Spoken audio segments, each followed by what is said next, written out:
Alors guys, dans cette vidéo, nous allons essayer de deviner le 11 type de Ten Hag s'il avait l'embarras du choix. Je vous donnerai également mon 11 type et ensuite, comme d'habitude, nous allons finir par le reste de l'actualité.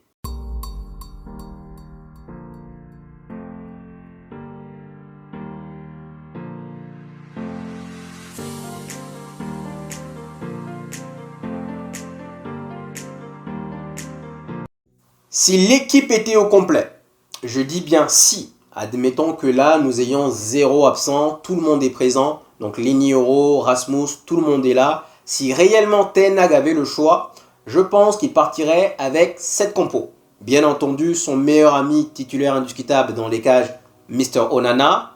À droite, je pense qu'il opterait un peu plus sur Diego Dallo au détriment de Mazraoui par rapport à la saison qu'il a accomplie l'année dernière. Donc Diego Dallo titulaire et Mazraoui dans la rotation. Dans l'axe, je pense qu'il partirait donc avec Martinez et De Ligt. Martinez se blesse beaucoup, mais quand il est là, on sait tous qu'il nous apporte un bien énorme, un bien fou. Vraiment, je pense que là, il n'y a pas de débat. Martinez titulaire. Je pense que dans la tête de Ten Hag, il partirait plus sur De Ligt au détriment de Yoro pour 4 raisons. La première, c'est que De Ligt est plus expérimenté. La deuxième, c'est que De Ligt est plus âgé. Lenioro, il n'a que 18 ans. La troisième, c'est que De Ligt a déjà travaillé avec lui. Et la quatrième, c'est que De Ligt est hollandais. Bref, je pense que normalement, dans la tête de Ten Hag, voici sa charnière centrale. À gauche, on ira sans aucun doute, s'il est fit bien sûr, Luke Shaw. C'est-à-dire que celui-ci peut aller regarder Star Wars, il peut aller à la plage, il peut se blesser, il peut être indisponible pendant 2 mois, 3 mois. À l'instant où Luke Shaw sera fit, disponible, dans la tête de Ten Hag, il est titulaire indiscutable. C'est vrai qu'il est bon, mais est-ce qu'on peut réellement construire une équipe avec quelqu'un qui n'est jamais là? Mais en tout cas, à l'instant où Luke Shaw sera disponible, il serait titulaire. Ensuite, dans la hiérarchie, donc on aura donc Luke Shaw. Derrière Luke Shaw, on aura Mazraoui. Derrière Mazraoui, on aura Diego Dallo. Derrière Diego Dallo, on aura Martinez. Derrière Martinez, on aura Lindelof s'il est toujours là. Derrière Lindelof, on aura peut-être Pellistri. Derrière Pellistri, on aura encore je sais pas qui. Et tout en bas, on aura le pauvre petit Hamas. Et ça, c'est parce qu'il n'a que 17 ans, malheureusement pour lui. On arrive au milieu de terrain. Je pense que s'il n'y a pas de nouvelles recrues, je pense que Casemiro va être titulaire. Et donc, encore une fois, qu'il soit bon, qu'il soit pas bon, qu'il soit constant, ne soit pas constant, Casemiro dans la tête de Ten Hag, titulaire indiscutable. Il n'y a pas de débat. À côté de lui, Kobbie Mainoo. Bon, là, je pense que là, il n'y a pas de débat pour tout le monde. Devant, Bruno Fernandes. À gauche, je pense qu'il opterait plus pour Rashford. Je pense qu'à l'instant T, dans la tête de Ten Hag, Rashford est titulaire indiscutable. Il n'y a pas de débat. À l'instant T. Maintenant, peut-être que derrière, les choses peuvent évoluer. Mais à cet instant, il passe dans la hiérarchie devant Garnacho et devant Amad Diallo. Je pense que Rashford est titulaire. Et dans le cas où, au fur et à mesure de la saison, il connaît une méforme, ben là, il risquerait de perdre sa place. Devant Rasmus et à droite, là, j'ai quand même un sérieux doute entre Amad Diallo et Garnacho. Je suis avec Amad Diallo parce que, vu la pré-saison qu'il a accomplie, je me dis que Garnacho doit retrouver sa place dans l'équipe. Il n'était pas là dans la pré-saison. Je me dis qu'à l'instant T, c'est Amad Diallo. Mais, je pense que Ten Hag serait moins indulgent avec lui qu'avec les autres. C'est-à-dire que Rashford, Casemiro et même Bruno Fernandes et Luke Shaw peuvent aligner 10-15 matchs en étant naze. Ils auront quand même la certitude d'être titulaires. Je pense qu'Amad Diallo n'aura pas cette chance. Amad Diallo, s'il fait 2 mauvais matchs, il saute. Je pense pas qu'il ait vraiment la certitude, voilà, comme Rashford, de pouvoir être mauvais pendant je sais pas combien de matchs.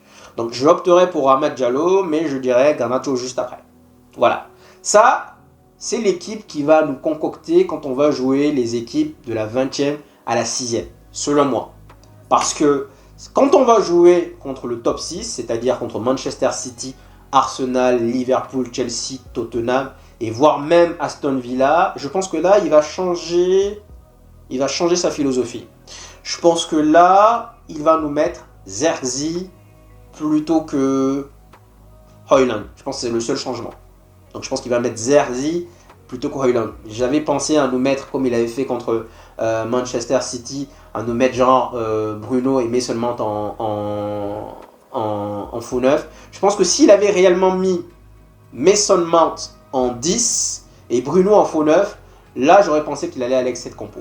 Mais dans le cas où il nous a mis Mason Mount en faux neuf, je pense que cette position-là, c'est la position de Zerzi. Quand on va jouer donc contre le top 6. Parce que Zerzi, il est très technique, très facile balle au pied. Donc il va redescendre au milieu, ça sera un milieu supplémentaire. Donc en gros, on va jouer en faux neuf. Zerzi sera ce faux neuf là, je crois bien. Ça, c'est la compo qui va nous concocter quand on va jouer contre le top 6. Encore une fois, Manchester City, Arsenal, Liverpool, Chelsea et Tottenham, et peut-être même Aston Villa. Voici les compos, les différentes compos de Ten Hag dans sa tête, si tout le monde est disponible. Dites-moi en commentaire si vous estimez que je me trompe par rapport à Ten Hag. Et maintenant, voici ma compo à moi.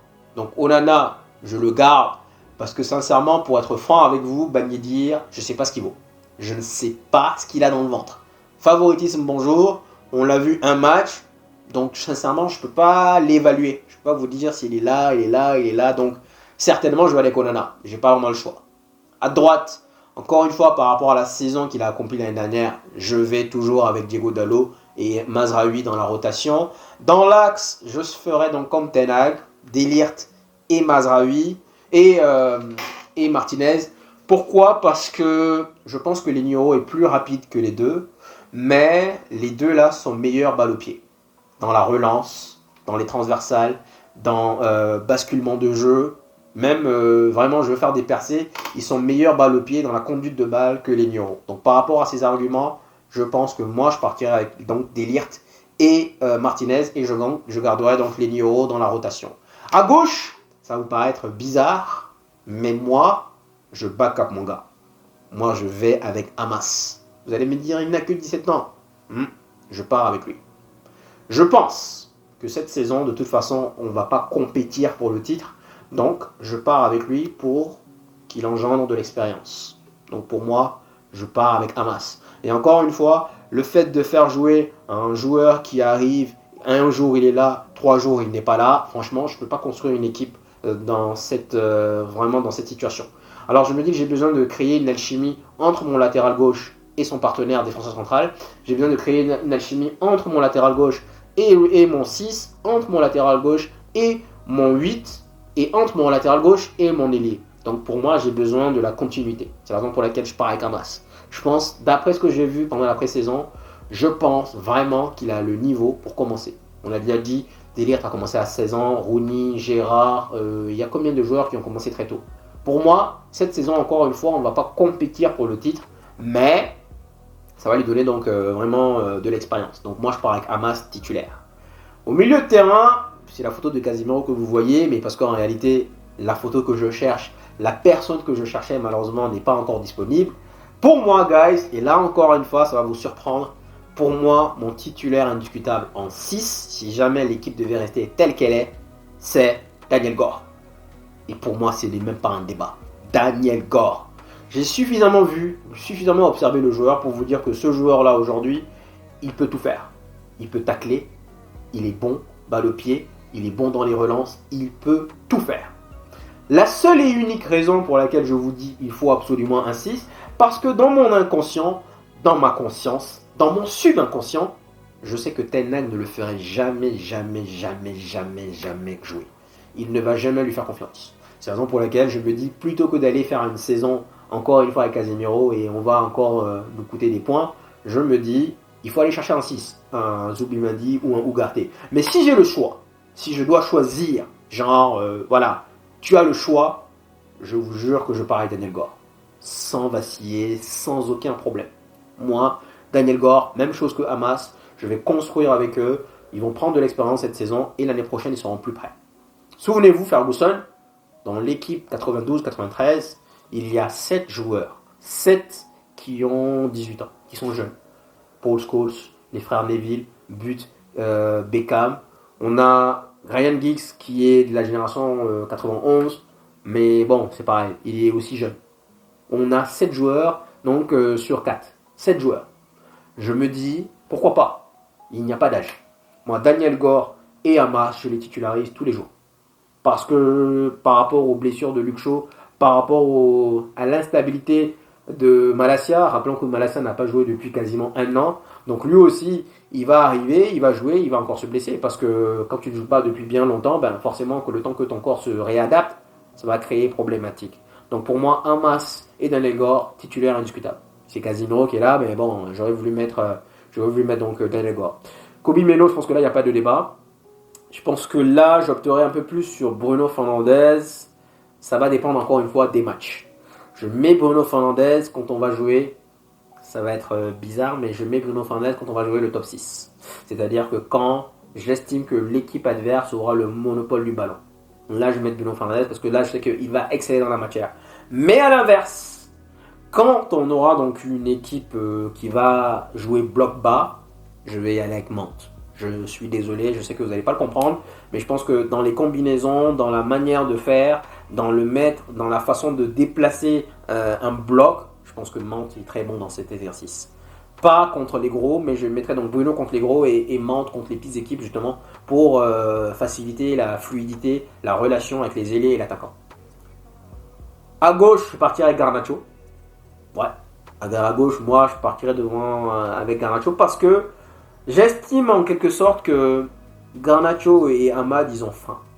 Ils sont jeunes. Rashford, il est devenu un peu complaisant. C'est-à-dire que oui, en fait, vous voyez, ce que j'aimais bien avec Ruud van Nistelrooy, c'est que Ruud van Nistelrooy, c'était quelqu'un qui avait faim. Le mec voulait marquer. On s'en fout du nombre de buts qu'il a marqué hier ou avant-hier. On s'en fout. Il s'en foutait. Je vous jure que, d'ailleurs, je sais pas qui le disait. Je pense que c'était Scholes qui le disait. On peut gagner un match 5-0. Donc clean sheet à la clé, 0 but encaissé. Apparemment, Van Nistelrooy va faire la gueule dans les vestiaires. Il va faire la gueule. Parce qu'il n'aurait pas marqué. Si on a 5-0 et qu'il y a Beckham, il y a tout le monde qui a marqué, sauf Van Nistelrooy, je vous jure qu'il ne serait pas content. Donc moi j'ai besoin de ce genre de joueurs et je me dis que Garnacho et Amad Diallo sont encore jeunes, ils ont faim. Rashford c'est un peu complaisant, c'est un peu genre nonchalant, bon bref, je le mettrai dans la rotation. François, moi à la base je me dis que Rashford, moi je le vends. Mais bon, j'ai aimé ce que j'ai vu lors de la pré-saison, on va voir ce que ça a donné, mais pour moi je pars avec Garnacho titulaire. En pointe, j'aime bien Rasmus, je l'ai défendu plusieurs fois, mais je pense qu'en pointe, je partirai sans aucun problème avec Zerxi. Pourquoi ? Parce qu'il est très technique. Et je pense que Zerxi, en gros, en réalité, ce que je vais vous dire là, c'est que Zerxi, c'est quelqu'un qui va rentrer dans le cœur du jeu, qui est très technique et vraiment qui va alimenter les ailiers. Conclusion, je pense que Zerxi, là c'est une phrase que je donne hors cadre, mais Zerxi serait plus compatible, selon moi, avec Rashford et Garnacho, oui, et que Rasmus serait plus compatible avec Amad. Parce qu'Amad va lever la tête, va servir Rasmus. Alors que de leur côté, Garnacho et Rashford peuvent être parfois moins altruistes qu'Amad Diallo. Donc, Zerxi serait celui qui va être altruiste par rapport à ses ailiers, un peu comme Firmino le faisait. Et Rasmus, il a besoin donc de joueurs qui seront donc altruistes avec lui. Voici, guys, mon équipe type. Amad Diallo, bien sûr, ça c'est pas un débat, vous le savez, c'est mon gars. Je le mets titulaire tous les jours. Voici mon équipe type avec laquelle je partirai. Donc, guys, donnez-moi en commentaire, premièrement, ce que vous estimez, ce que Ten Hag va mettre. Et deuxièmement, ce que vous allez mettre. Je serais curieux de voir les différentes équipes. On va maintenant rebondir sur le cas de Jadon Sancho. Vous êtes nombreux à me dire, sincèrement, il faut qu'il reste, moi je le garde. La question qu'il faut se poser, guys, c'est est-ce que lui voudrait rester ? Est-ce que sincèrement aujourd'hui, Jadon Sancho voudrait rester ? Rappelons qu'encore une fois, il est toujours avec Ten Hag. Dans la hiérarchie, je vous dirais qu'il serait donc derrière Rashford, derrière Amad Diallo, derrière Garnacho. Donc il serait 4e dans la hiérarchie. Et voire même plus si McTominay restait en 10 ou je ne sais quoi. Dans la hiérarchie, il est donc 3e en tant qu'attaquant, 3e en tant qu'ailier droit, 3e en tant qu'ailier gauche, 3e, voire même 4e en tant que 10. Pourquoi il va vouloir rester ? Et encore une fois, guys, le fait de voir son contenu Instagram, il n'y a pas une seule photo de Manchester United. Je ne sais pas vous, mais moi ça me choque. Ça me choque. Ça veut dire qu'aujourd'hui, le club qui te paye, tu vas avoir de toi des photos de toi avec un autre club. C'est comme si vous êtes engagé avec quelqu'un et donc chez vous, vous partez, il y a des photos de vous et d'une autre femme. Il n'y a aucune photo de vous et de votre femme. C'est bizarre. Personnellement, moi ça me dérange. Donc là, avec tous ces aspects, je me dis, est-ce qu'il veut rester? Donc là, aujourd'hui, la rumeur swap deal est en train de gonfler. Ce ne sera pas un swap deal genre, tiens, ce sera un swap deal genre, écoute, je te donne 35, tu me donnes 35. En réalité, Manchester United aujourd'hui a fixé le prix soi-disant de Jadon Sancho à 60 millions. De la même manière que PSG est en train de le faire avec Ugarte, 60 millions. Manchester United également dit 60 millions. En gros, c'est, je pense, pour montrer donc au PSG à quel point vraiment leur requête est démesurée. Genre, Ugarte, vous l'avez acheté l'année dernière à 60 millions, vous l'avez utilisé. Aujourd'hui, clairement, vous n'en voulez plus et derrière, vous dites encore 60 millions. Donc, par rapport à ça, pour souligner cet aspect, Manchester United a également fixé le prix de Jadon Sancho à 60 millions. Donc, je pense que là, c'est quelque part un peu pour forcer la main au PSG de leur dire, bah, écoutez, tu veux Jadon Sancho, on veut Ugarte, mettons-nous d'accord, 35 millions, 35 millions. Maintenant, il y a un point que j'ai oublié, je vous ai parlé de salaire. Et c'est vrai que franchement, le PSG n'est pas à ça de salaire près. Rappelons que Ousmane Dembélé touche 20 millions. Mbappé touchait 100 millions avec hôtel à la clé. Merci monsieur Karl pour cette information. Donc hôtel à la clé, tout ça. 100 millions il touchait. Et à un moment donné, on avait Mbappé à 100, on avait Messi à 70 et on avait Neymar à 50. Donc ça fait quasiment 220 millions par semaine. Par an. 220 millions pour les 3 joueurs. Donc, est-ce qu'ils sont à ça prêts pour payer Jadon Sancho? Je ne pense pas que finalement le salaire de Jadon Sancho soit un problème. Donc, c'est quelque chose qui a de gonfler petit à petit. Est-ce que derrière, ça va se faire? Rappelons qu'aujourd'hui, Ugarte a été libre, a été laissé de côté. Ugarte est en train de mettre la pression pour pouvoir aller à Manchester United. Et apparemment, inversement, tout à l'heure je vous ai dit qu'il ne voulait pas rester, Jadon Sancho, lui aussi, de son côté, est en train de mettre la pression pour pouvoir partir le plus rapidement possible. Donc, est-ce que ce swap deal-là va se réaliser? Franchement, j'espère bien. Tout le monde serait content finalement parce que bon, l'autre veut pas rester, chacun veut partir, ben aussi simple. En termes d'actualité, Roy Keane a également donné son ressenti sur la saison à venir de Manchester United. Selon lui, il demeure sceptique sur 2 positions, notamment sur le gardien, donc en parlant d'Onana, et également l'attaquant. Selon lui, notre attaquant devrait être capable de marquer au moins 30 buts cette saison. Maintenant, je vous dirais que là, il marque un point. Il marque un point parce que sincèrement, moi Rasmus je l'aime bien, mais il a l'air d'être fragile. Là, je crois que c'est sa 4e blessure. En un an, c'est sa 4e blessure. C'est quand même beaucoup. Donc, comment est-ce que derrière, il va nous claquer 30 buts s'il n'est pas là? Après, Zerxi, encore une fois, c'est pas sur lui qu'il faut compter pour vraiment marquer 30 buts. Je vous dirais même plus que c'est un joueur qui va plus vraiment comptabiliser plus de passes décisives que de buts. Il y a une rumeur qui est sortie qui disait qu'aujourd'hui, Manchester United verrait peut-être la possibilité de faire venir Ivan Toney en prêt avec obligation d'achat l'année prochaine. Si c'est le cas, guys, je vous dis oui. Si on arrive à faire ce deal, pour l'instant, j'en ai pas encore en parlé parce que je me dis que voilà, mais si on arrive à faire ce deal, guys, ça sera masterclass. Bien sûr, avec le 6. On fait un 6, on fait un Evan Toney en prêt surtout, avec obligation de l'acheter l'année prochaine, masterclass. Parce qu'en effet, la dernière fois, je vous ai dit que je vais attendre jusqu'à janvier, et vous êtes nombreux à souligner le fait que derrière, si on attend janvier, ben, il y aura plusieurs clubs dessus, ça peut créer voilà, problématique, est-ce qu'on pourrait l'avoir? Bon, ça c'est un autre débat. Mais donc, Evan Toney, guys, en prêt, franchement, si Ineos arrive à le faire, on va se lever, on va faire masterclass. Ça sera un mercato impeccable. Il y aura juste encore une fois les ventes, mais bon, en termes d'arrivée, le 6 et l'attaquant, ça serait top. On va voir. En tout cas, on parle également du cas Branthwaite, mais bon, Branthwaite, je doute quand même qu'on aille chercher 3 défenseurs centraux. Encore une fois, si cela arrive, on aura fait comme Liverpool avait fait l'année dernière. L'année dernière, en une saison, en un mercato, ils ont réglé le milieu de terrain. Ils ont pris 4 milieux de terrain, bam, bam, bam, bam, bam, bam, bam. Ils ont réglé le milieu de terrain, ils sont réglés, c'est bon. Si on fait ça, on aura réglé le problème en défense donc pour les 10 prochaines années. Parfait. Donc, Branthwaite, j'y crois pas trop. On verra. Nous avons également Martinez qui nous a donné une petite interview en disant qu'il était tellement excité et tellement pressé de commencer la saison. S'il te plaît, ne te blesse pas. Franchement, pour moi, je n'ai pas encore vu le potentiel plein des libertés de Lenioro, mais je l'ai vu pour Martinez. Martinez, s'il te plaît, ne te blesse pas. Et enfin, bien sûr, le trick de jugement de Manchester City commence le 16 septembre. Quelque chose qui va durer normalement quelques mois. On va réserver une vidéo spéciale pour cela, parce que je pense que là, ça va créer débat. Mais ce que je veux vous dire là, moi, je préfère, sincèrement, c'est peut-être méchant ou truc, je préférerais que City ne se fasse pas reléguer. Moi, je veux l'adversité.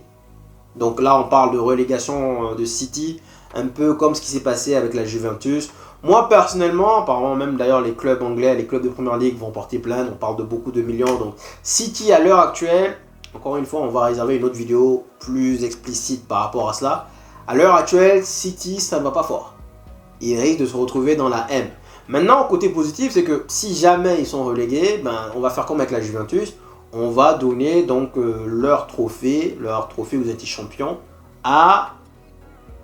On va en récupérer 3, je pense, 2, parce qu'il n'y en a que 6 qui sont en ligne de mire, donc c'est pas tous. Donc nous, on va récupérer 2, je pense que Chelsea va récupérer, je pense que Liverpool va récupérer 2, on va récupérer 2. Enfin, il faudrait que je regarde. De toute façon, comme je dis, on va réserver une vidéo explicite dessus, je sais pas quand, on verra, mais qu'est-ce que vous en pensez sincèrement? Moi, j'ai pas envie de me dire que oui, ils sont venus, ils nous ont tapé, aujourd'hui ils redescendent, bien qu'ils aient triché, parce qu'on parle quand même du salaire de Mancini, apparemment qui n'a pas été dévoilé, il y a eu pas mal de coups qu'ils ont fait en douce, donc on parle de 115 charges.